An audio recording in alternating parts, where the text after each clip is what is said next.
Hi, I'm Lindsey with Ideatetv, and we're here at the premiere of the Vagina Dialogues, which is a hilarious new web series.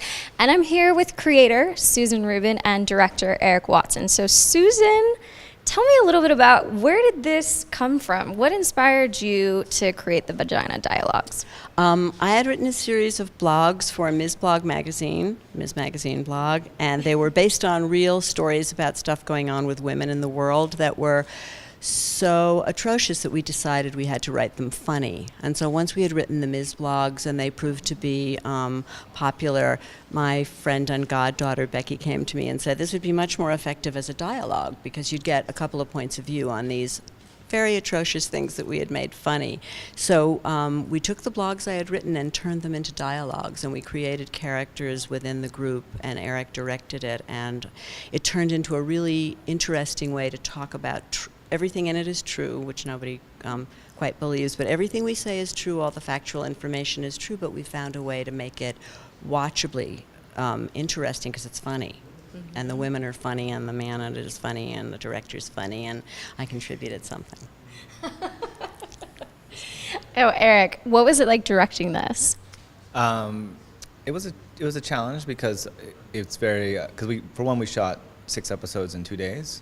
So Which is very quick. Yeah, we did about 40 pages in 2 days, which is a lot. So that required us to prepare a lot. So we rehearsed and rehearsed and rehearsed, and in the rehearsal process, it really allowed Susan and myself and the 3 actors to all become part of the material and not just, just kind of take it from the outside, but we all kind of got into it from the inside, and I think that made a big difference. Now, from your blogs, was it difficult to write a script, or would you say that it was easier because you'd already written so much? Number 2, it was easier because the issues were there, and what we needed to do was to find a character who would argue with us about the issues. Like if the issue was women having a new hymen put in for $5,900, which is happening a little bit throughout the United States. Which is really happening. Everything is true that they're telling. Women are rehymenating themselves for like Valentine's Day because they're tired of giving their husband tennis balls, which is a little strange, but that's okay. So we got the actress to have an argument like that. Like, what kind of present is that? And who spends $5,900 on that? And what is this? And we had a little hymen, and it was easier to write it with 2 people because you got the craziness more. It's a little bit haranguing just to say, this is ridiculous, this is crazy, I can't believe this is happening, than it is to have another person say, what did you just say? You said that they prosecute people for stealing Mercedes but not for raping women, and it's just easier to make it intriguing with 2 people arguing and then the 3rd character just totally trying to calm them down. It was easy. Now, something I was really surprised to know that I learned from you tonight. Tell us about the Jimmy Choo situation. This is crazy. Okay, this is not to knock anybody's particular shoes, but women throughout the country are taking off their pinky toes, sometimes in a doctor's office, but sometimes at home. They're cutting off their pinky toes so that the point of their foot fits better into a Jimmy Choo or any other stiletto heel.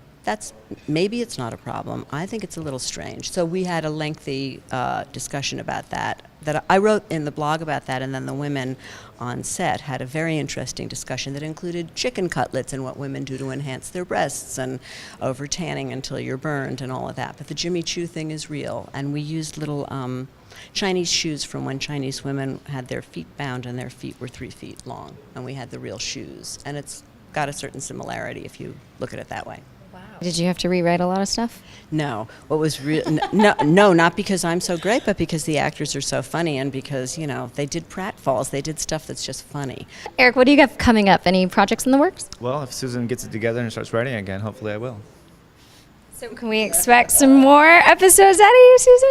Yes, because I'm an animal rights activist as well as a feminist, and they're killing lions to get the parts for aphrodisiacs, raising the question, why can't men just get erections? I don't mean to be rude. I don't want to hurt anyone's feelings, but I do wonder why so many pills and lion parts and tiger parts. Just go get an erection. Do you know what I'm saying? So I think we're going to write about that. I've gotten that okayed from Ms. to write. So we got some lions coming up. We got some lions and tigers and Viagra. Oh my!